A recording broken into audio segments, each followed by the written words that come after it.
राजस्थान के श्रीगंगानगर जिले में बीएसएफ ने पाकिस्तानी रेंजर को पकड़ा है। सीमा में थी घुसने की कोशिश, पूछताछ जारी।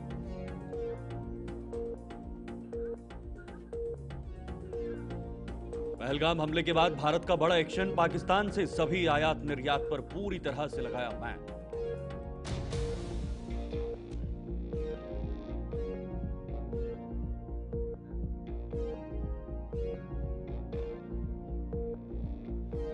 भारत की कार्रवाई से बौखलाया पाकिस्तान, भारतीय जहाजों के लिए बंद किए अपने बंदरगाह। किसी भी भारतीय ध्वजवाहक जहाज को पाकिस्तानी बंदरगाह पर जाने की अनुमति नहीं दी जाएगी।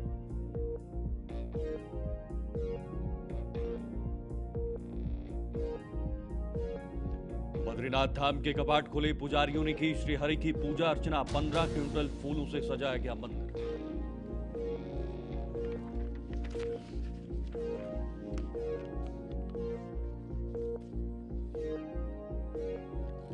शिमला संजौली मस्जिद पर बड़ा फैसला, पूरी मस्जिद को गिराने के नगर निगम अदालत ने आदेश दिए हैं।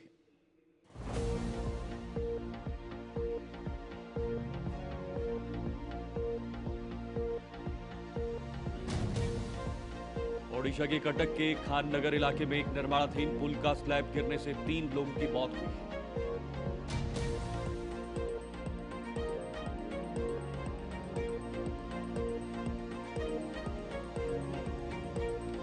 पहलगाम नरसंहार के समय अपनी दुकानें बंद रखने वाले पूछताछ के दायरे में, आतंकियों के मददगारों पर कसा शिकंजा।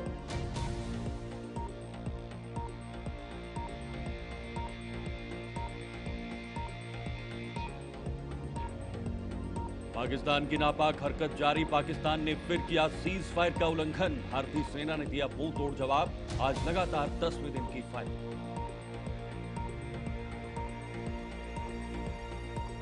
जमशेदपुर के एमजीएम अस्पताल में बड़ा हादसा, मेडिसिन वार्ड का छज्जा गिरने से कई मरीज मलबे में दबे, 2 के शव बरामद।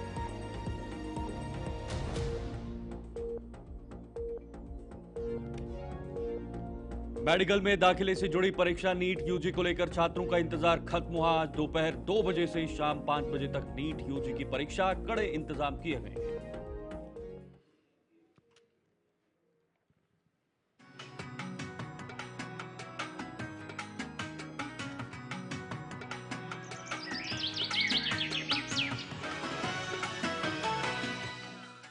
नमस्कार, मैं हूं आपके साथ शीतल शर्मा और आप देख रहे हैं हमारा खास बुलेटिन गुड मॉर्निंग इंडिया, जिसमें हम अगले घंटे तक बात करेंगे आज दिन भर सुर्खियों में रहने वाली देश दुनिया से जुड़ी तमाम बड़ी अहम खबरों की। हर वो छोटी और बड़ी खबर, गांव और शहर से जुड़ी हर एक खबर को दिखाएंगे और विस्तार से बताएंगे कि क्या कुछ बड़ी खबरें रहने वाली हैं। तो बिना किसी देरी के सीधे शुरुआत करते हैं आज की पहली और बड़ी खबर की। राजस्थान से यह बड़ी खबर, जहां पर बीएसएफ ने पाकिस्तानी रेंजर को पकड़ा है।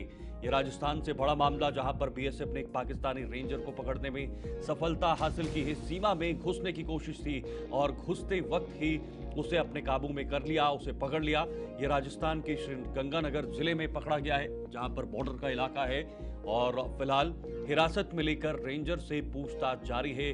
उससे पूछा जा रहा है कि किस मंशा से बॉर्डर जो है वो क्रॉस कर रहे थे, बॉर्डर पार कर रहे थे। और फिलहाल सेना की कड़ी निगरानी के बावजूद वहां पर जो है इसको पकड़ा गया है। पूछताछ जारी है। पूछताछ में ये खुलासा होगा कि किस तरह से ये जो पाकिस्तानी रेंजर है ये अंदर की तरफ आ रहा था, भारत की तरफ आ रहा था और वहां पर बॉर्डर सिक्योरिटी फोर्सेस ने उसे पकड़कर अपने गिरफ्त में लिया और पूछताछ जारी है, जांच जारी है, क्योंकि भारत पाकिस्तान के बीच सीमा पर तनाव लगातार बढ़ रहा है और राजस्थान की कुछ ऐसी सीमा है जो पाकिस्तान से सटी हुई सीमा है। ऐसे में बीएसएफ ने मुस्तैदी दिखाकर फिलहाल एक रेंजर को पकड़ा है, उससे पूछताछ की जा रही है। लेकिन पाकिस्तान की मंशा साफ है, पाकिस्तान की तरफ से लगातार कोई न कोई गतिविधि को अंजाम दिया जा रहा है, चाहे वो सीज फायर का उल्लंघन हो या फिर वहां से घुसपैठ कराने की कोशिश हो। हर तरह से पाकिस्तान कोशिश में लगा रहता है कि भारत में आतंकियों की या फिर ऐसे लोगों की घुसपैठ कराई जाए जो भारत में जाकर नुकसान करेंगे या नुकसान कर सकते हैं। लेकिन बीएसएफ जिस प्रकार से वहां पर मुस्तैद है, इसमें कोई दोहराई नहीं कि बीएसएफ वहां पर किसी भी सूरत में किसी को घुसने नहीं देगी। अगर घुसेंगे तो उसको तुरंत वहीं पर पकड़ा जाएगा या फिर भागने की कोशिश करेगा तो मार गिराया जाएगा। राजस्थान के श्रीगंगानगर जिले से ये बड़ी खबर है, जहां पर बताया जा रहा है कि यहां बीएसएफ के जवानों ने भारत पाकिस्तान सीमा पर एक पाकिस्तानी रेंजर को पकड़ा है। जानकारी के मुताबिक रेंजर भारतीय सीमा में घुसने की कोशिश कर रहा था, तभी उसे भारतीय जवानों ने पकड़ लिया और फिलहाल पूछताछ भी लगातार जारी है। तो वही पहलगाम हमले के बाद भारत पूरी तरह से एक्शन में नजर आ रहा है और मोदी सरकार एक के बाद एक बड़े फैसले ले रही है। अब पाकिस्तान से व्यापार बंद करने का फैसला भी भारत सरकार की तरफ से लिया गया है। सभी आयात निर्यात पूरी तरह से बैन कर दिए हैं, यानी इंपोर्ट एक्सपोर्ट अब भारत पाकिस्तान के बीच नहीं होगा। आपको बता दें, जब धारा 370 हटाया गया था जम्मू कश्मीर से, उसके बाद ही पाकिस्तान से कुछ चीजों पर जो है वो लिमिटेशंस लगा दी थी, यानी आयात निर्यात जो है वो सीमित हो गया था। कुछ पर्टिकुलर चीजें जिसमें मसाले हों या बाकी अन्य चीजें हों, इस तरह की चीजें हों, वो अभी भी भारत पाकिस्तान के बीच इंपोर्ट एक्सपोर्ट होती थी, ये प्रक्रिया चल रही थी। लेकिन जिस तरह से पहलगाम में हमला हुआ, उसके बाद भारत सरकार ने ताबड़तोड़ ये कूटनीतिक फैसले लेना शुरू किया है, जिसका सीधा असर पाकिस्तान पर, पाकिस्तान की अर्थव्यवस्था पर, पाकिस्तान के आने वाले समय में महंगाई बढ़ सकती है, क्योंकि जब इंपोर्ट एक्सपोर्ट बंद होगा, मसालों की खरीदी या बिक्री बंद होगी, तो जाहिर सी बात है इसमें पाकिस्तान को ही नुकसान होगा। तो कुल मिलाकर भारत सरकार ने एक और बड़ा फैसला लेते हुए पहलगाम के हमले के बाद ये एक्शन लिया है और पाकिस्तान के साथ जो आयात निर्यात है वो पूरी तरह से बंद कर दिया है। पहलगाम हमले के बाद ये भारत ने बड़ा एक्शन लिया है। इसमें मसाले हों या बाकी अन्य चीजें हों जिसका इंपोर्ट एक्सपोर्ट हो रहा था, लेकिन पहले भी भारत सरकार ने इस तरह के कई बड़े फैसले लिए।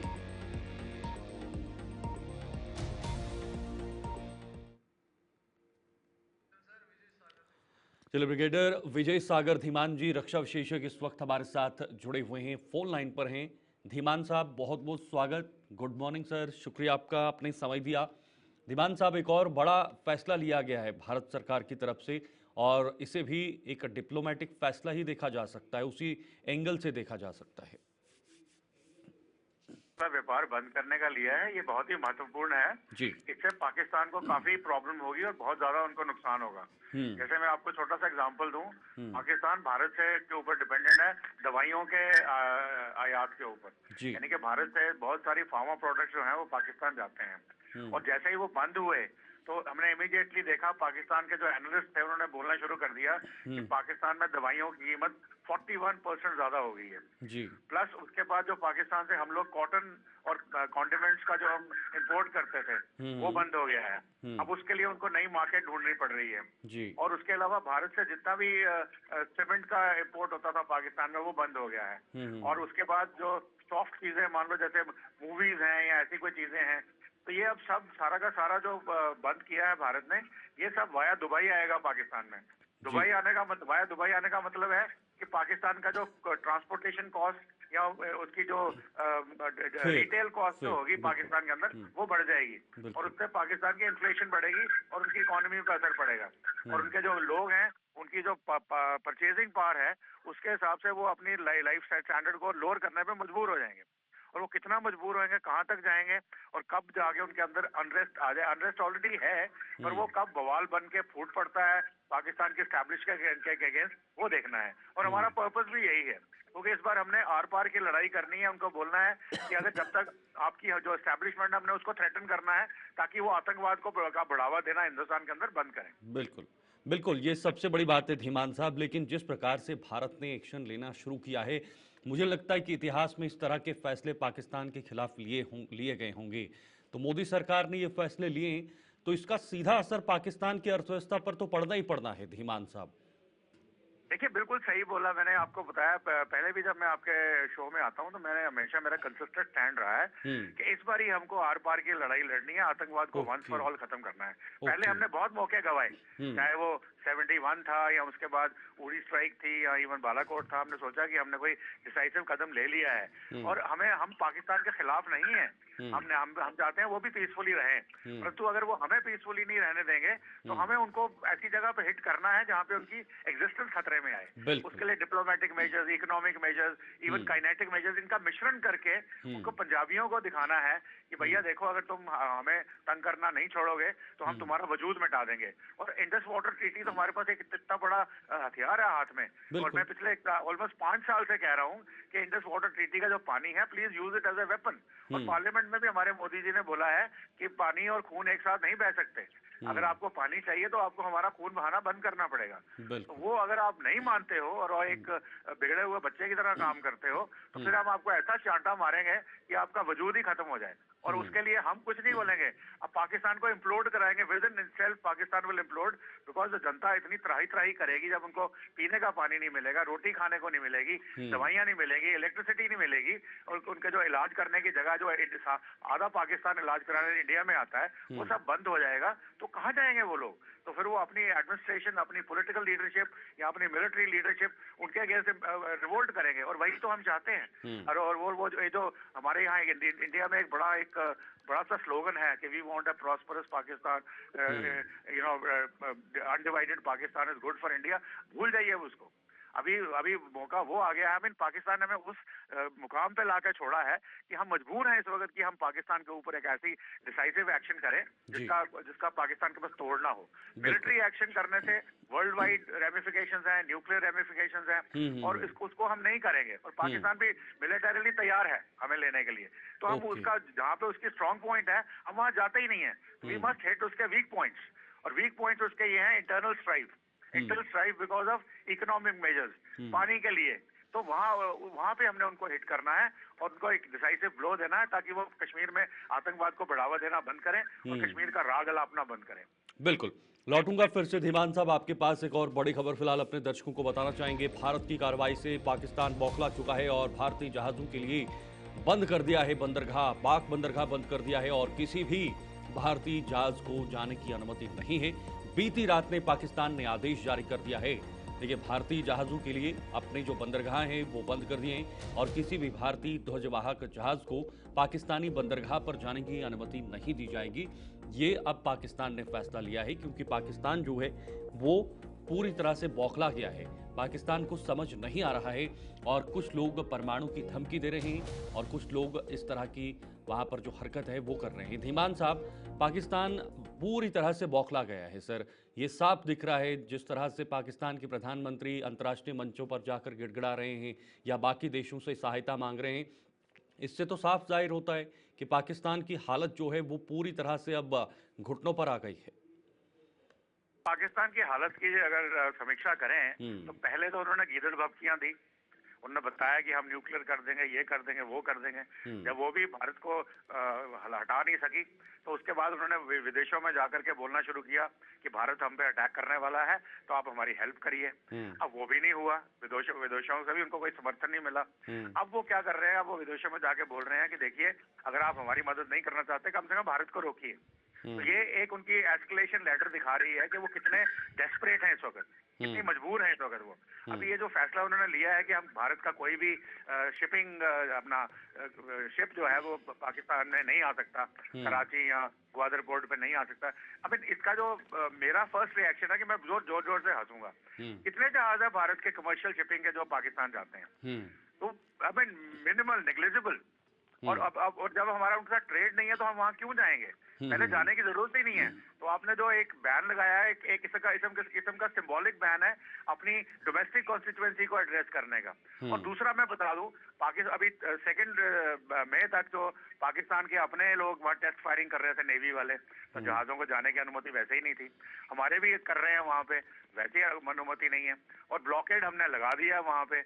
अब इससे क्या है कि हालांकि हाई सीज के अंदर आप कमर्शियल शिपिंग जो बाकी कंट्रीज की है जो पाकिस्तान जा रही है, उनको चाइनीज शिप्स हैं उनको आप रोक नहीं सकते, और रोकेंगे नहीं हम।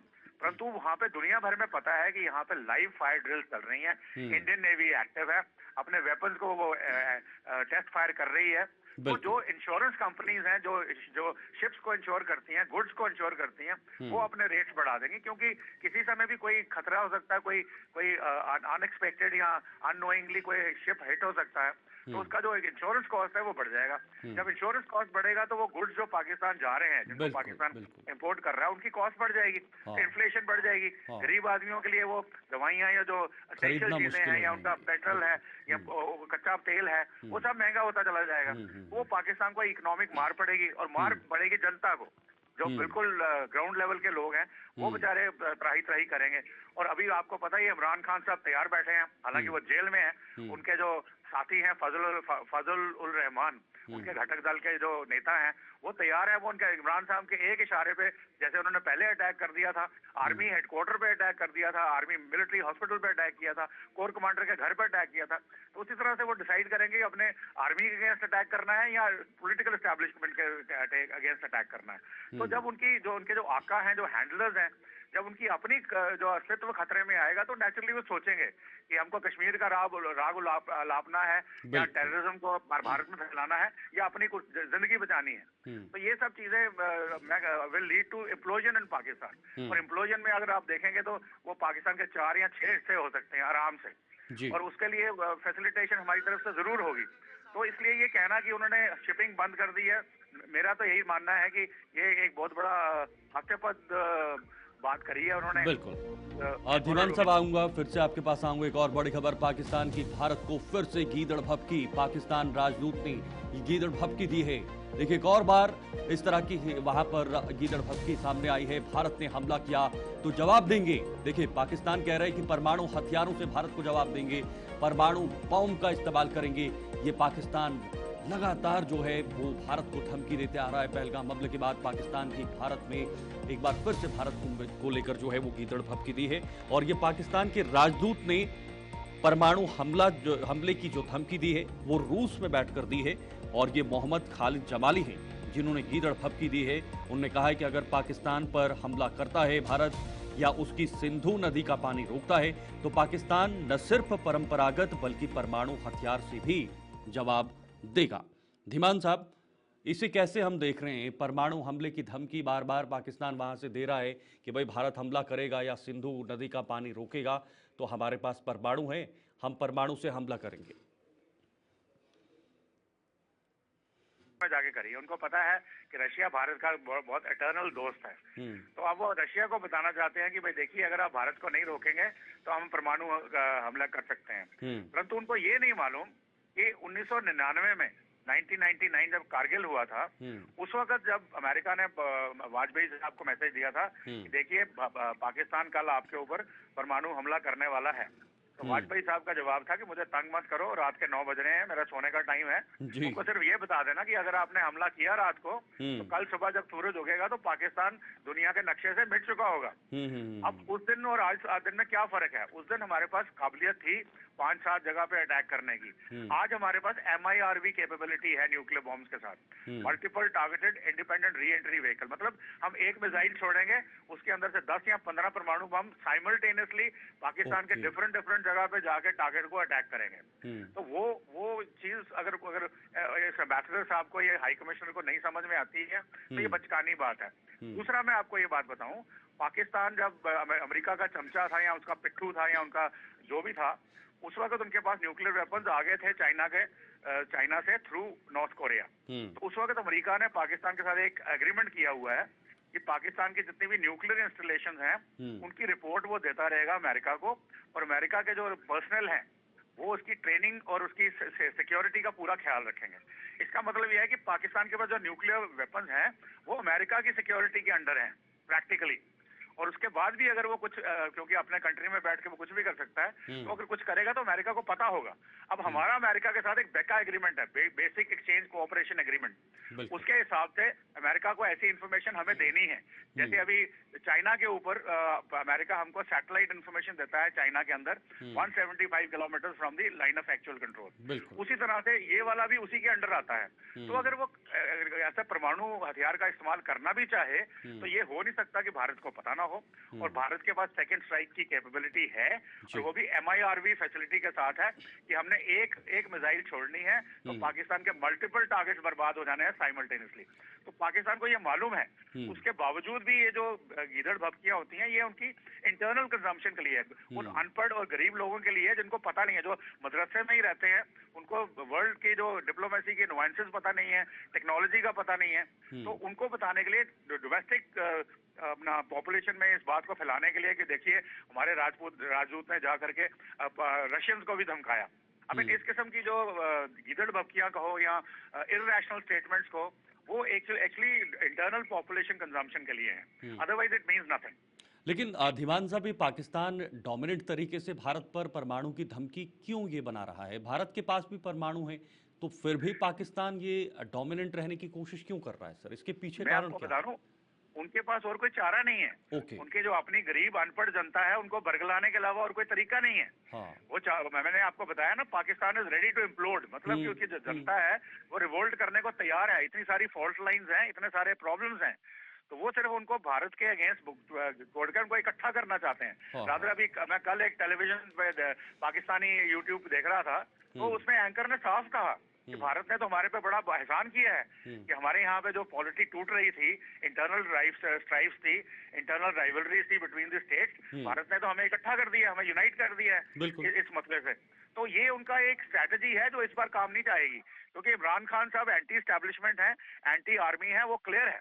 जो उनकी जो लड़ाइयां हो चुकी हैं आर्मी के साथ, वहां पैच होने का कोई चांस ही कोई नहीं है। और बाकी जो बुद्धिजीवी पाकिस्तान के हैं या पाकिस्तान का यूथ है, चाहे वो पाकिस्तान के अंदर है या पाकिस्तान के बाहर विदेशों में रहते हैं, उनको भी बात समझ में आ रही है कि ये जो सारी गेम है ये आर्मी ऑफ पाकिस्तान द्वारा चलाई गई है अपना अस्तित्व बचाने के लिए। और it is 75 years they made a fool out of everybody. I mean Pakistani इतने नालायक नहीं है, मैं बता दूं आपको। हालांकि जो उनकी जो ग्रास रूट लेवल पे जो मदरसा लोग हैं वही एक थोड़े से इस्लाम के नाम पे बरगलाते हैं। पर अभी मैं कल टेलीविजन पे बात कर रहा था कि हमें एक नैरेटिव चलाना चाहिए विद इन पाकिस्तान, और वो नैरेटिव है पाकिस्तान में इस्लाम खतरे में है, क्योंकि पाकिस्तानी एस्टैब्लिशमेंट ऐसी कई बातें कर रही है जिसको हमारे मस्जिदों के लोग बोल रहे हैं अन इस्लामिक है। तो वो अन इस्लामिक बातें पाकिस्तान में भी सिखाइए ना जाके उनके लोगों को। जैसे मान लो ये जो इन्होंने निहत्थे लोगों को मारा है, इस्लाम कभी इजाजत नहीं देता निहत्थे लोगों को मारने का। मैं आपको छोटी सी एग्जांपल बताता हूँ। इस्लाम के अंदर एक वाकया मुझे मेरे दोस्त ने बताया था कि करबला के मैदान में जो उनके हजरत थे, उनका जो दुश्मन था उसको वो जमीन पे पड़ा था और इनके हाथ में तलवार थी। उन्होंने तलवार से उसका सर कलम करना था और उन्होंने उसको छोड़ दिया। तो लोगों ने पूछा, सर ये तो आपका दुश्मन था और आपके बिल्कुल नीचे पैरों में पड़ा हुआ था, इसका सर कलम करने में आपको 2 सेकंड लगने थे, आपने इसको छोड़ा क्यों? तो उनका जवाब था कि मैं यहाँ पे जिहाद करने आया हूँ, अल्लाह की लड़ाई लड़ने आया हूँ। तो जब इसको पता चला कि मैं उसको मार ही दूंगा, आई मीन उसके पास कोई ऑप्शन नहीं थी, उसने मेरे मुंह पे थूक दिया।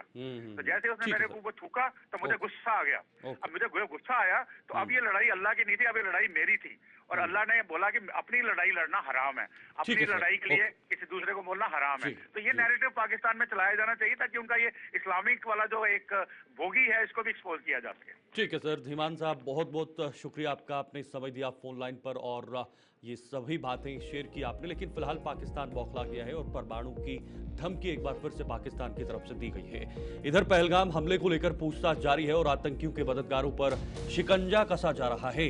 पहलगाम हमले पर एनआईए लगातार पहलगाम में इस वक्त पूछताछ कर रही है और आतंकी हमले की जांच कर रही है। हर एक पहलू को खंगाला जा रहा है। पहलगाम नरसंहार के समय अपनी दुकानें बंद रखने वाले पूछताछ के दायरे में है, क्योंकि जिन्होंने उस नरसंहार के दौरान में दुकानें बंद की हैं उनसे भी पूछताछ होगी, उनसे भी ये सुराग निकालने की कोशिश की जाएगी कि आखिर नरसंहार के वक्त में आपकी दुकानें बंद क्यों थी, क्या इस बारे में आपको पहले से ही अंदेशा था या आप इससे वाकिफ थे। ये तमाम सवाल हैं जिनका जवाब ढूंढने के लिए एनआईए इस वक्त लगातार पहलगाम में डटी हुई है। एनआईए के चीफ भी कुछ दिन पहले पहलगाम पहुंचे थे और वहां पर 3D मैपिंग की गई थी। हर तरह से जो भी उनके पास सबूत इकट्ठा हुए हैं उनको जांचने की कोशिश की जा रही है और हर दिन कोई ना कोई बड़ा जो खुलासा है वो भी निकल कर सामने आ रहा है। पूछताछ के दायरे में वो लोग भी हैं जिन्होंने दुकानें बंद की थी जिस दौरान ये नरसंहार हुआ था, और आतंकियों के मददगारों पर भी शिकंजा कसा जा रहा है। कई ऐसे लोग हैं जिनसे पूछताछ की जा रही है, कुछ लोगों को अपनी गिरफ्त में ले लिया है।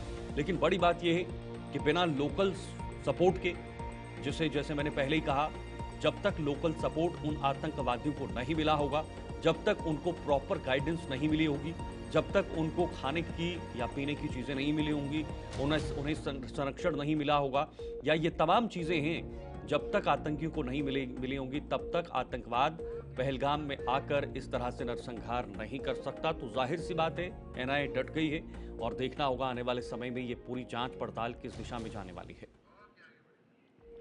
तो पाकिस्तान की तरफ से नापाक हरकतें लगातार जारी है और हरकत जारी पाकिस्तान ने फिर से सीज फायर का उल्लंघन किया है। देखिए, फिर से बॉर्डर इलाके पे सीज फायर का उल्लंघन किया है। भारतीय सेना ने मुंह तोड़ जवाब दिया और 10वें दिन भी लगातार फायरिंग हो रही है। 22 अप्रैल को एक बड़ा हमला पहलगाम के अंदर हुआ था, जिसकी जानकारी भी हम आप तक पहुंचा रहे हैं, लेकिन उसके बाद 10वां दिन है आज लगातार पाकिस्तान की तरफ से सीज फायर का उल्लंघन, चाहे वो कश्मीर से सटे बॉर्डर हों या जम्मू से सटे बॉर्डर हों, दोनों जगहों पर निशाना बनाया जा रहा है और दोनों जगहों पर सीज फायर का उल्लंघन किया जा रहा है, जिसमें कुपवाड़ा, पुंछ, नौशेरा, अखनूर में फायरिंग का मामला सामने आया है और ये पाकिस्तान ने सीज फायर का उल्लंघन फिर से किया है।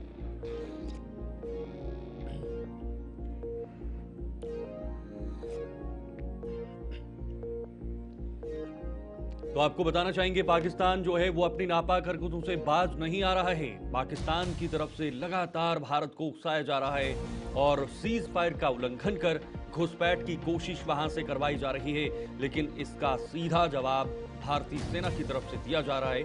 मुंह तोड़ जवाब भारतीय सेना की तरफ से मिल रहा है। भारतीय सेना वहां पर डटी हुई है और आम लोग जो बॉर्डर के करीब रहते हैं, चाहे वो कुपवाड़ा में हो, बारामूला में हो, उड़ी में हो, अखनूर में हो, या फिर जो जम्मू संभाग के कुछ बॉर्डर के इलाके हैं, लेकिन लोग भी डटे हुए हैं। लोग वहां से बिल्कुल भी हटने को तैयार नहीं, मुकाबला करने के लिए तैयार हैं।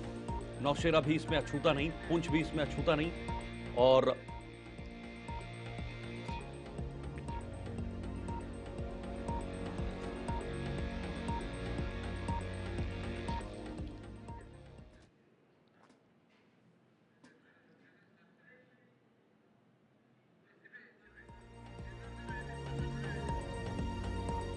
चलिए, लगातार हम आपको जानकारी दे रहे हैं सीज फायर के उल्लंघन को लेकर। इन्हीं निशाना बनाया जा रहा है, इन जगहों पर लगातार निशाना बनाया जा रहा है। जो जगहें हम आपको लगातार चिन्हित करके बता रहे हैं, कुपवाड़ा, बारामूला, पुंछ, नौशेरा, अखनूर, पाकिस्तान की तरफ से वहां पर फायरिंग हो रही है। छोटे छोटे हथियारों से वहां पर सीज फायर का उल्लंघन किया जा रहा है। भारतीय सेना भी मुंह तोड़ जवाब दे रही है।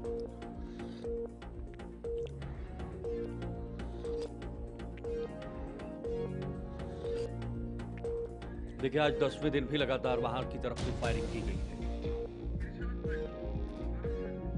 चलिए, बारामूला से इरशाद भट्ट हमारे साथ, हमारे संवाददाता जुड़े हुए हैं। इरशाद से पूरी जानकारी लेते हैं कि इस वक्त जो बारामूला में सिचुएशंस हैं, खास तौर पर सीज फायर के उल्लंघन को लेकर, वो किस तरह की हैं और वहां पर क्या स्थिति है, भारत की तरफ से कैसे मुंह तोड़ जवाब दिया जा रहा है।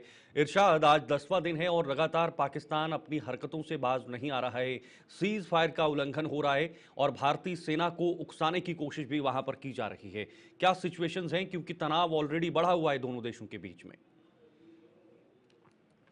अगर देखा जाए लाइन ऑफ कंट्रोल पे जो सिचुएशन है, क्योंकि ये बढ़ता हुआ दिखाई दे रहा है, दोनों मुल्कों के बीच में जो इख्तलाफात हैं ये बढ़ते हुए दिखाई दे रहे हैं और लगातार जो है ये सीज फायर वायलेशन का उल्लंघन किया जाता है पाकिस्तान की जानिब से। और आज भी मुख्तलिफ इलाकों में, यानी कि मुख्तलिफ सेक्टरों में जो है ये सीज फायर वायलेशन वो देखने को मिला और इसके साथ साथ जो गन कवरेज है वो दी गई। और देखा जाए उड़ी के मुख्तलिफ सेक्टरों में, चाहे हम कमरकोट सेक्टर या रामपुर सेक्टर या कुपवाड़ा, नौगाम या दीगर सेक्टरों में जो है ये गन कवरेज जो है आज रात को सुनाई दी गई और बाकायदा तो काफी खौफ हिरास में है और किसी भी वक्त जो है जंग जो है छिड़ सकती है, क्योंकि इस तरह का माहौल है यहाँ पे बॉर्डर्स पे।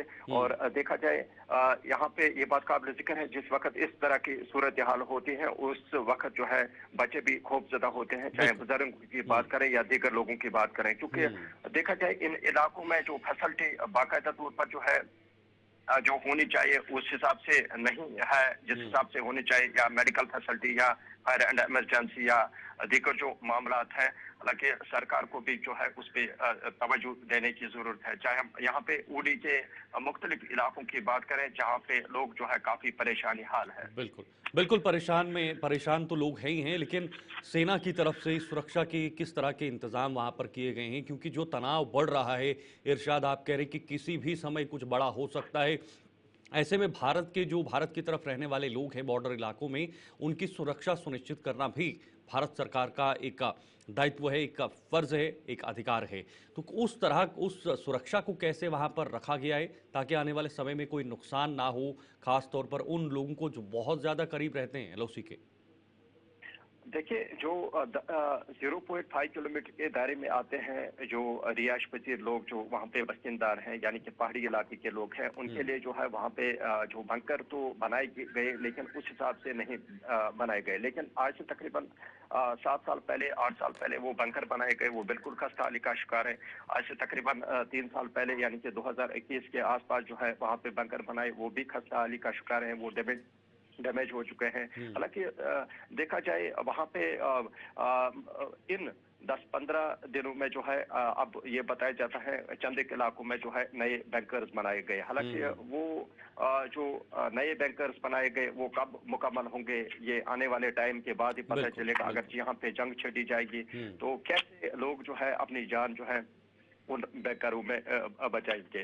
और ये बात काबिल जिक्र है, अगरचे कमलकोट या हाजीपीर सेक्टर इन इलाकों में बहुत सारे इलाके आते हैं, क्योंकि इन इलाकों में जो पॉपुलेशन है कुल मिला के वो तकरीबन जो सेंसस बताया जाता है वो तकरीबन 2 लाख से ऊपर है। क्योंकि अगरचे वहाँ पे जो जंग छिड़ी जाएगी तो इसकी वजह से जो है काफी नुकसान से दो चार होना पड़ेगा। ठीक है, बहुत बहुत शुक्रिया आपका इरशाद। जानकारी आपने साझा की। लगातार बॉर्डर इलाकों से भी हम आपको जानकारी दे रहे हैं वहां पर क्या स्थिति है, लोग किस तरह से तैयार हैं और उनकी सुरक्षा को सुनिश्चित करने के लिए सरकार की तरफ से क्या कदम उठाए जा रहे हैं। अब जरा आगे बढ़ते हैं, अब बात बिहार की करेंगे। बिहार में खेलो इंडिया यूथ गेम्स का आगाज होगा। बिहार में पहली बार ये आयोजन होने जा रहा है। पाटलिपुत्र खेल परिसर में टीम का संदेश गूंजेगा और सीएम नीतीश कुमार भी खेल मंत्री भी वहां पर मौजूद रहेंगे। सीएम और खेल मंत्री भी वहां पर मौजूद रहेंगे। पीएम नरेंद्र मोदी के संदेश संग बिहार में पहली बार खेलो इंडिया यूथ गेम्स का आगाज होगा।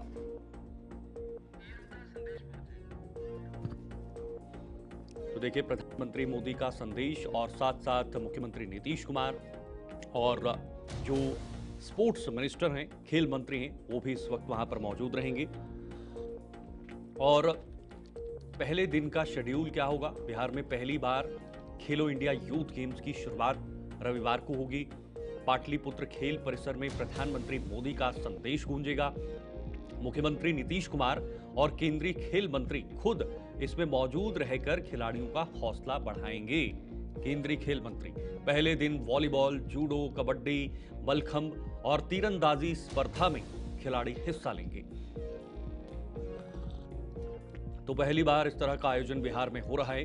खेलो इंडिया यूथ गेम्स का यह आयोजन हो रहा है जिसमें केंद्रीय खेल मंत्री भी मौजूद रहेंगे। पीएम मोदी का संदेश भी जाएगा और उनकी हौसला अफजाई भी होगी।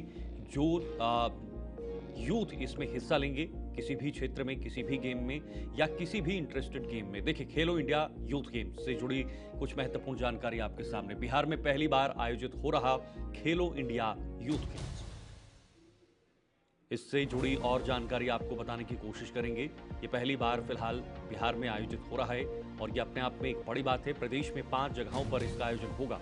5 अलग अलग जगहें इसके लिए चिन्हित की गई हैं, जिसमें पटना है, राजधानी पटना है, नालंदा का राजगीर है, गया, भागलपुर और बेगूसराय शहर भी इसमें शामिल है।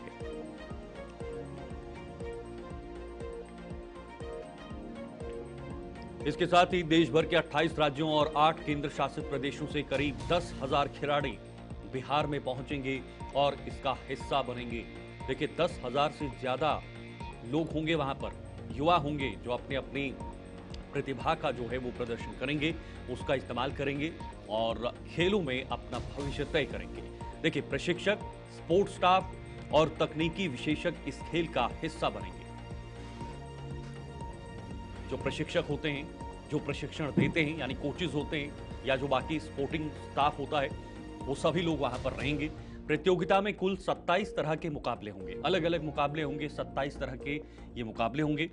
जो जानकारी अभी हमारे पास मिल रही है, खेल आयोजन का शुभारंभ सीएम नीतीश कुमार करेंगे। सीएम नीतीश कुमार की तरफ से इसका शुभारंभ किया जाएगा और प्रधानमंत्री मोदी वर्चुअल माध्यम से अपना संबोधन देंगे। देखिए, वर्चुअली प्रधानमंत्री मोदी का संदेश वहां तक जाएगा। वर्चुअली वो उन सभी लोगों को संबोधित करेंगे जो इससे जुड़े हैं या फिर जो खिलाड़ी हैं, युवा हैं, जो दूर दूर से वहां पर पहुंचेंगे और इस गेम का हिस्सा बनेंगे, इस स्पोर्ट्स का हिस्सा बनेंगे और वहां पर अपनी प्रतिभा रखेंगे। ये बड़ी बात है कि भारत में खेलों को बढ़ावा दिया जा रहा है, लगातार खेलों को बढ़ावा दिया जा रहा है, युवाओं को मौके दिए जा रहे हैं, युवाओं को आगे बढ़ने के लिए एक प्लेटफॉर्म जो है वो तैयार किया जा रहा है, जिस वजह से युवा आ रहे हैं और न सिर्फ खेल को खेल बल्कि एक करियर यानी अपने जो जीवन का भविष्य है उसके जरिए अख्तियार किया जा रहा है। ये भी अपने आप में बड़ी बात है। तो सरकार की तरफ से लगातार खेलों को मजबूत करने के लिए तरह तरह के कदम उठाए जा रहे हैं। खेलों को प्राथमिकता देने के लिए जो कदम है वो उठाए जा रहे हैं। इस बार खेलो इंडिया यूथ गेम्स जो हैं वो बिहार में देखे जाएंगे और बिहार में जो पूरी जानकारी है मैंने सब पहले ही आपके सामने रखी है। मनीष कुमार वर्मा हमारे संवाददाता इस खबर पर ज्यादा जानकारी के लिए हमारे साथ जुड़े हुए हैं। मनीष, ये पहली बार ऐसा खेल जो है वो बिहार में होगा, यानी बिहार को प्राथमिकता दी गई है। वहां पर देश के कोने कोने से युवा आएंगे और अलग अलग खेलों में हिस्सा लेंगे। किस तरह की तैयारियां हैं, कैसा आयोजन है? क्योंकि सीएम नीतीश कुमार खुद इसका उद्घाटन करेंगे और उसके बाद प्रधानमंत्री मोदी भी वर्चुअली संबोधन करेंगे।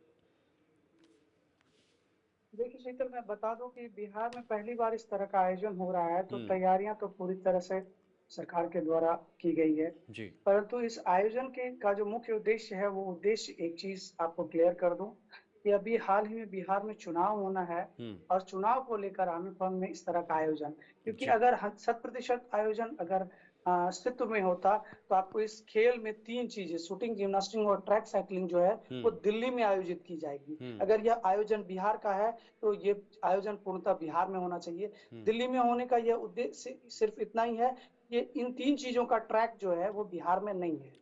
बाकी रही खेलों की बात, तो सभी खेलों का आयोजन बिहार के 5 शहरों में होना है। इसमें कई बड़े शहर है जो छूट गए हैं, जहां पर की इसकी व्यवस्था है, अच्छे खिलाड़ी हैं पर वो छूट गए हैं। और खेलो इंडिया गेम्स में लगभग 10,000 से ज्यादा खिलाड़ी, कोच और प्रशिक्षक एवं जो मेडिकल टीम है वो पहुंचेगी। उसको लेकर तैयारियां लगभग पूरी कर दी गई है। प्रधानमंत्री खुद वर्चुअल माध्यम से इस आयोजन के उद्घाटन को संबोधित करेंगे, खिलाड़ियों को संबोधित करेंगे और इसका खिलाड़ियों के बीच एक संदेश जाएगा कि बिहार में भी एक अच्छा आयोजन किया जा सकता है और बिहार के लोगों को यह संदेश देने की कोशिश की जाएगी कि बिहार ये आयोजन करने के बाद इस तरह का आयोजन लगातार सतत होता रहेगा। लेकिन मनीष, जो भी कारण हो, जो भी रीजन हो, लेकिन एक वक्त था जब बिहार को एक इस राज्य की तुलना में रखा जाता था, बीमारू राज्य है, जहां पर जंगल राज चल रहा है, या ये तमाम चीजें, ये तमाम संज्ञाएं बिहार को दी जाती थी। लेकिन क्या अब वो वक्त आ चुका है जब बिहार आधुनिकता की तरफ बढ़ रहा है, बिहार खेलों में आगे बढ़ रहा है, बिहार का इंफ्रास्ट्रक्चर बढ़ रहा है, बिहार में विकास हो रहा है, या ये तमाम चीजें हो रही हैं? इस आयोजन के बाद क्या ये सीधा एक मोटिवेशन जो है उन युवाओं तक पहुंचेगा जो युवा अपना करियर खेलों में बनाना चाहते हैं या बाकी अन्य चीजों में आगे बढ़ना चाहते हैं? जी, निश्चित तौर पर अब पहले के मुकाबले अभी बिहार में जो है खेलों को लेकर के युवाओं में काफी ज्यादा जोश और खरोश है, आगे बढ़े हैं खिलाड़ी, मेहनत कर रहे हैं, आगे बढ़ रहे हैं। लेकिन कुछ चीजें जो तकनीकी है वो भी मैं आपको बता दूं कि बिहार में क्रिकेट एसोसिएशन की स्थिति आप देखने को आपको मिलेगी कि एक ही बिहार में 3 क्रिकेट एसोसिएशन है जिसको लेकर इस तरह की स्थिति बनी हुई है कि खिलाड़ी जाए तो जाएगा। ऐसे ही कई सारे एसोसिएशन हैं, जैसे फुटबॉल की बात करें, हॉकी की बात करें, कबड्डी की बात करें, तो कई सारे एसोसिएशन है। खिलाड़ी उफाफो की स्थिति में रहते हैं कि किस एसोसिएशन से जुड़े और कैसे आगे बढ़े। इसका ताजा प्रमाण कई सारे ऐसे खिलाड़ी हैं जो बिहार के होते हुए भी अन्य राज्यों से जाकर के खेलते हैं, पर बिहार में खिलाड़ी और खेल प्रतिभाओं की कोई कमी नहीं है। ये चीजें जो अब अन्य राज्य में जाकर बिहार के खिलाड़ी खेलते हैं तो ये देखने को मिलेगा। और ताजा प्रमाण जो सूर्यवंशी है, अभी जो क्रिकेट में उन्होंने अपना बहुत अच्छा प्रदर्शन दिया है, देश के दूसरे ऐसे खिलाड़ी बने हैं जो 35 गेंदों में शतक बनाए हैं, ये इसका ताजा प्रमाण आपको मिला। बिल्कुल, बहुत बहुत शुक्रिया आपका ये जानकारी के लिए मनीष हमारे साथ जुड़े। लेकिन बड़ी बात यह है कि सरकार ने इस बार खेलों का आयोजन किया है, भले ही चुनाव हो, लेकिन उसके बाद भी यह आयोजन उन युवाओं को प्रेरणा देगा जो युवा खेलों के माध्यम से आगे जाना चाहते हैं। आगे बढ़ेंगे, केदारनाथ की बात करेंगे, जहां पर केदारनाथ के बाद अब बद्रीनाथ धाम के कपाट भी खुल गए हैं। देखिए बड़ी खबर है, पुजारियों ने श्री हरि की पूजा अर्चना की और पूरे विधि विधान के साथ वहां पर कपाट खोले गए। उत्तराखंड के मुख्यमंत्री धामी ने दर्शन पूजन किया और हेलीकॉप्टर से वहां पर पुष्प वर्षा भी की गई है। कुल मिलाकर 4 धाम यात्रा उत्तराखंड में शुरू हो चुकी है, जिसका सभी को इंतजार रहता है हर वर्ष वहां पर जाने का, पहुंचने का। और बद्रीनाथ धाम के कपाट भी अब खुल चुके हैं। पुजारियों ने श्री हरि की पूजा अर्चना की। देखिए किस तरह से वहां पर हेलीकॉप्टर के जरिए पुष्प वर्षा की गई है। जो भक्तजन वहां पर पहुंचते हैं, जो श्रद्धालु वहां पर पहुंचते हैं दूर दूर के इलाकों से, उनके लिए ये फूल वर्षा। लेकिन जब कपाट खुलते हैं तो देखिए एक अलग सा ही दृश्य वहां पर बनता है, एक अलग सा भाव वहां पर पैदा होता है, भक्ति भाव, और एक खूबसूरत सा नजारा देखने को मिलता है। तो देखिए किस तरह से वहां पर भीड़ जो है वो बढ़ रही है। ये खूबसूरत सा जो दृश्य है वो देखने को मिलता है और सुकून या बाकी अन्य चीजें भी इसको देखकर मिलती हैं। इतना ही नहीं, सरकार की तरफ से बहुत सारे इंतजाम भी किए गए हैं। हेलीकॉप्टर के जरिए वहां पर पुष्प वर्षा हो रही है। जो बाहर से आए हुए लोग हैं उनका स्वागत और अभिनंदन किया जा रहा है फूलों के माध्यम से, और उनकी सुरक्षा हो। खुद मुख्यमंत्री धामी ने कई बार कहा है, हमारी पहली प्राथमिकता रहेगी वो सुरक्षा रहेगी हर श्रद्धालु की, हर व्यक्ति की, चाहे वो किसी भी कोने से आया हो, चाहे वो देश के किसी भी राज्य से आया हो, चाहे वो दिल्ली से हो, हरियाणा से हो, पंजाब से हो, राजस्थान से हो, मध्य प्रदेश से हो या बाकी अन्य राज्यों से। तो फिलहाल आज कपाट खोल दिए गए हैं। जो विधि विधान होती है, जो एक धार्मिक प्रक्रिया होती है, उसके तहत ही ये कपाट खोले गए हैं। पुजारियों ने श्री हरि की पूजा अर्चना की। 15 क्विंटल फूलों से ये मंदिर सजाया गया है। अब उत्तराखंड से जरा हिमाचल की तरफ चलते हैं, यानी शिमला की तरफ, जहां पर संजौली मस्जिद पर बड़ा फैसला लिया गया है। देखिए बड़ी खबर है, पूरी मस्जिद गिराने की अदालत ने आदेश दिए हैं। शिमला के अंदर ये मस्जिद गिराने के आदेश दिए हैं और नगर निगम को अदालत ने ये निर्देश जारी किए हैं। कोर्ट में कागजात नहीं पेश कर सके, इसके बाद ये फैसला अदालत की तरफ से लिया गया है। शिमला की संजौली मस्जिद मामले में नगर निगम अदालत ने अपना अंतिम निर्णय देते हुए पूरी मस्जिद को तोड़ने के आदेश जो हैं वो दे दिए हैं। नगर निगम आयुक्त की अदालत में आज मामले को लेकर सुनवाई हुई। कल ये सुनवाई हुई जिसमें शेष निचली 2 मंजिलों को तोड़ने के आदेश जो हैं वो जारी किए हैं कोर्ट की तरफ से। देखिए वक्फ बोर्ड को मस्जिद की जमीन पर मालिकाना हक के कागज अदालत में पेश करने सहित मस्जिद का नक्शा भी अदालत को देना था, लेकिन नहीं कर पाए। लेकिन वक्फ के वकील ना तो सही कागजात दे पाए और ना ही मजबूती से अपना पक्ष रख पाए, क्योंकि उनके पास वो चीजें नहीं थी, वो तथ्य नहीं थे, वो तर्क नहीं थे इस मस्जिद को लेकर। इसी वजह से यह फैसला लिया गया है और जिसके बाद नगर निगम आयुक्त ने पूरी मस्जिद को तोड़ने के आदेश दिए हैं। वक्फ बोर्ड के वकील ने कहा कि इस जगह मस्जिद 1947 से पहले की थी, जिसको तोड़कर बनाया गया है। में आपका स्वागत है। हम संजौली मस्जिद के सामने खड़े हैं, जहां पर काफ़ी दिन पहले इस मस्जिद का विवाद हुआ था और इसकी जो चिंगारी जो यहाँ से सुलगी थी वो पूरे हिमाचल में सुलगी थी। और मैं आपको बताता चलूँ कि आज इसका जो फैसला है वो आ गया हुआ। नगर निगम के निचली अदालत ने इसका फैसला किया है कि ये जो सामने मस्जिद दिख रही है कि इसको पूरी तरह से तोड़ दिया जाए। ठीक है, बाकी आप ये पूरी ऐसी मस्जिद जो सामने आपको दिख रही है वो पूरी टूटी हुई है और इसका तोड़ने में अभी तक नाकाम है, पूरी मस्जिद को तोड़ने में, क्योंकि इसको पहले इसके लिए ऑर्डर दिए गए थे कि इस मस्जिद को तोड़ा जाए, लेकिन अभी तक ये पूरी तरह से टूटी नहीं थी। लेकिन मैं आपको बताता चलूँ कि अब आज इसको नगर निगम अदालत ने साफ तौर पे कह दिया है कि इस मस्जिद को जल्दी तोड़ा जाए। अब आगे देखना होगा कि इसके आगे जो वक्फ बोर्ड है वो इसके क्या फैसला लेता है कि आगे इसको कौन सी चुनौती देता है। लेकिन आज अदालत ने इनसे साफ तौर पे पूछा कि जो ये मस्जिद है इसके नक्शा, इसके कागजात पेश किए जाए, लेकिन वक्फ बोर्ड ने इसका कोई भी कागजात पूरी तरह से दिखाई नहीं, जिसको लेकर कोर्ट ने आज साफ फैसला किया कि इस मस्जिद को तोड़ा जाए। हमारे साथ में मस्जिद को लेकर जो आज फैसला आया उसको लेकर तो क्या कहते हैं स्थानीय लोग, इनकी जुबानी से आपका परिचय? मैं ज्योति शर्मा हूँ, मैं यहाँ की स्थायी तो आज ऐसे नगर निगम आयुक्त ने ये मस्जिद तोड़ने का फैसला लिया है, ये बहुत ही सराहनीय है। हम इसका पूरा स्वागत करते हैं। और जो हम लोगों ने आंदोलन किया था 11 तारीख को, 11 सितंबर को, जिसके द्वारा हम लोगों पर लाठीचार्ज वगैरह किया गया था, तो कहीं ना कहीं हमारे दिल को तसल्ली है कि हमारे खिलाफ फैसला आया है। तो हम इन सबका स्वागत करते हैं और सभी जो हमारे सनातन भाई हैं उनका भी आभार व्यक्त करते हैं जिन लोगों ने मतलब उस दिन हमारा सबका साथ दिया। ऐसे में जैसे आज जो वक्फ बोर्ड है वो अपने कागजात कोई भी वहाँ पेश नहीं कर सका, उसको लेकर क्या कहना है? क्योंकि जैसे पहले कहते हैं कि सरकारी मालिकाना हक है, तो इसको लेकर आपका क्या कहना है? देखिए, जो कहते हैं कि ये वक्फ बोर्ड की ज़मीन है, तो ऐसा कुछ भी नहीं है। ये सरकारी ज़मीन है यहाँ पर, और वक्फ बोर्ड जो है वो अपना कोई भी कागजात यहाँ से जो है उनके पास डिपॉजिट नहीं करवा पाया, इसलिए नगर निगम आयुक्त ने और नगर निगम कोर्ट ने जो है वो ये फैसला लिया।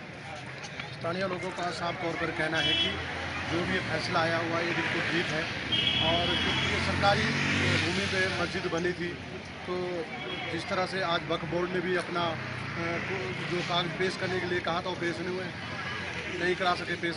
जो उन्होंने जो सारे कागजात पेश कराने थे वो नहीं कर सके, तो ये कहना है स्थानीय लोगों। वही मेडिकल में दाखिले से जुड़ी परीक्षा नीट यूजी को लेकर छात्रों का इंतजार खत्म हुआ है और आज दोपहर 2 बजे से शाम 5 बजे तक देश के 550 शहरों के 5,500 से अधिक केंद्रों पर यह परीक्षा आयोजित होगी। देखिए, दोपहर 2 बजे से शाम 5 बजे तक समय निर्धारित किया गया है। करीब 23 लाख छात्र इसमें परीक्षा देंगे और परीक्षा को लेकर सुरक्षा के कड़े इंतजाम किए गए हैं, पुख्ता इंतजाम किए गए हैं और कई सारे परीक्षा केंद्र भी शामिल हैं जहां पर अलग अलग बच्चे पहुंचेंगे और अपनी परीक्षा वहां पर देंगे। छात्रों के साथ एनटीए के इंतजामों की भी परीक्षा होगी और यह बात अलग है कि पिछले साल परीक्षा में गड़बड़ी की शिकायतें मिलने के बाद नेशनल टेस्टिंग एजेंसी यानी एनटीए ने इस बार परीक्षा केंद्रों की संख्या भी बढ़ा दी है। लेकिन जिस तरह से परीक्षा से पहले ही नकल माफिया की ओर से पेपर लीक की अफवाहें फैलाई जा रही हैं, उसमें छात्रों के साथ एनटीए के इंतजामों की भी परीक्षा है, यानी छात्रों के साथ साथ जो टेस्टिंग एजेंसी है उन पर भी ये कहीं ना कहीं एक बहुत बड़ा दाव देखा जा सकता है।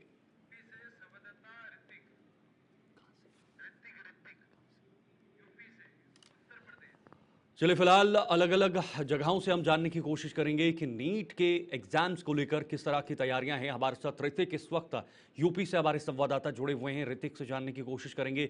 ऋतिक, इस बार के जो नीट के एग्जाम हैं वो इसलिए भी महत्वपूर्ण हो जाते हैं क्योंकि पिछली बार का जो दृश्य बना था, जो पूरा सिनेरियो बना था इस नीट एग्जाम के बाद, वो सबके सामने और विश्वास भी कहीं ना कहीं उठा हुआ था। इस बार एनटीए का भी ये एग्जाम होगा अपना विश्वास वापस लाने के लिए जो खोया हुआ है। बिल्कुल शीतल, बताना चाहूंगा कि मेडिकल में दाखिले से जुड़ी परीक्षा नीट नोट यूजी को लेकर छात्रों का इंतजार अब खत्म हुआ है। आज दोपहर 2 बजे से शाम 5 बजे तक देश के 550 शहरों के 5,500 से अधिक केंद्रों पर परीक्षा आयोजित होने वाली है। इसमें विदेश के भी 14 परीक्षा केंद्र शामिल बताए जा रहे हैं। छात्र के साथ माना जा रहा है कि एनटीपी के इंतजामों की भी परीक्षा होनी है क्योंकि कई बार परीक्षा में गड़बड़ी की शिकायतें आती हैं। हालांकि ये बात अलग है कि पिछले साल परीक्षा में गड़बड़ी की शिकायत मिलने के बाद नेशनल टेस्टिंग एजेंसी यानी एनटीए ने इस बार परीक्षा केंद्रों की संख्या भी बढ़ा दी है। लेकिन हालांकि परीक्षा में गड़बड़ी होती है तो कहीं ना कहीं राजनीतिक मुद्दा भी वो बन जाता है। हालांकि इस बार परीक्षा केंद्रों की संख्या बढ़ी है, लेकिन जिस तरह से परीक्षा से पहले ही नकल माफिया की ओर से पेपर लीक की अफवाह फैलाई जा रही है, उसमें छात्रों के साथ एनडीए के इंतजामों की भी परीक्षा आने का होने वाली बात होगी। ऐसे में परीक्षा को किसी भी तरह की गड़बड़ी से मुक्त रखने के लिए एनटीए के साथ ही शिक्षा मंत्रालय और गृह मंत्रालय भी पूरी तरह से सतर्क है और अलर्ट दिखाई दे रहा है। हालांकि शिक्षा मंत्रालय से जुड़े सूत्रों के मुताबिक प्रत्येक परीक्षा केंद्रों पर त्रस्तीय निगरानी रखी जाएगी। कैसे मॉनिटरिंग की जाएगी इन एग्जाम्स की, क्योंकि बहुत बड़ी चुनौती है नकल माफियाओं से बचने के लिए, या कोई गड़बड़ी ना हो, पेपर लीक ना हो, या कोई इस तरह की गतिविधि ना हो, किस तरह की मॉनिटरिंग होगी और इसके लिए विशेष इंतजाम क्या किए गए हैं, खास तौर पर तकनीकी रूप से?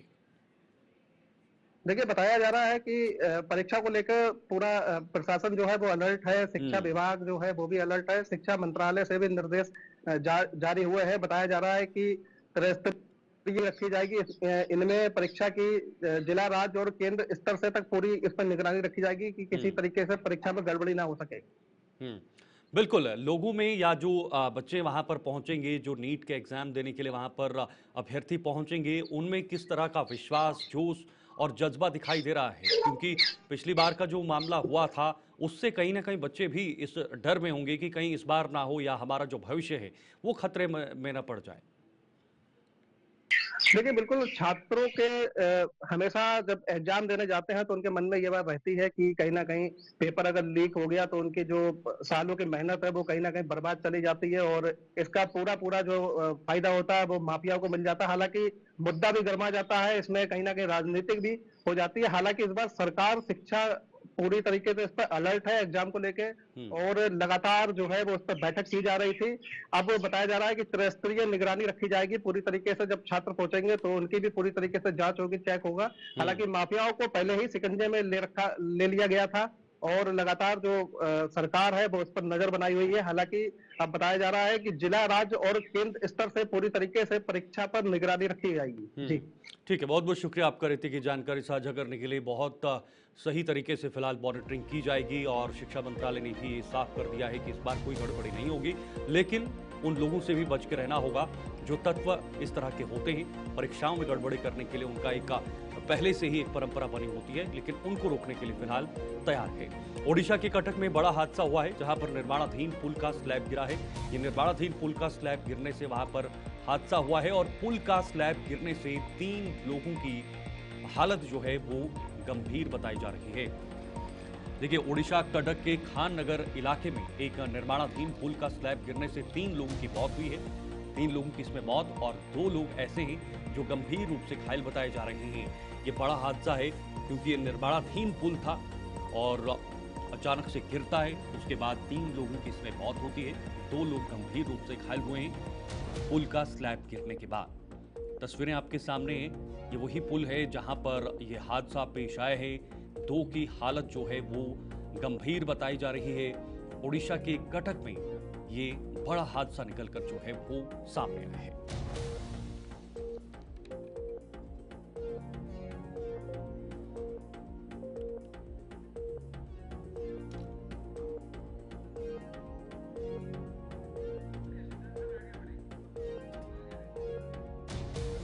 बढ़ते झारखंड की तरफ, जमशेदपुर में छत गिरने से बड़ा हादसा। एक और बड़ा हादसा जो है वो झारखंड का आपको बताएंगे। मलबे में दबने से 2 लोगों की मौत हुई है, कई लोग इसमें घायल हुए हैं। 12 लोगों को सकुशल रेस्क्यू कर लिया गया है।